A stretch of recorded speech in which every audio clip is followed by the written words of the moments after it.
ये बाबा देखो साइकिल पे जा रहे हैं हमारे बुजुर्ग, कितनी उम्र होगी इनकी और हम लगे फोन है।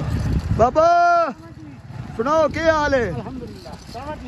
सुनाओ कितों आ रहे हो? माशाल्लाह। मैं किधर जा रहे हो? इक्की चक क्या करने जा रहे हो?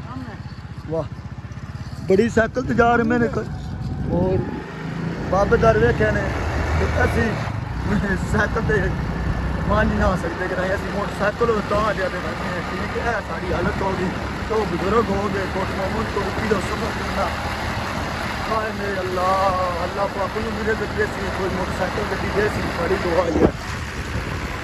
ये सड़क इक्की चक की बन रही, साड़ी इक्की चक की सड़क बन रही ठीक है। अल्लाह का शुक्र है हो गया सड़क साड़ी बनती पई आ क्या चप्पल शप्पल तो अं बच वैसा है कि जो डंप लगते आए लेकिन तो इंशाल्लाह से बच वैसा है 2 मिनट घंटे कारपेट रोड हो ही वैसी।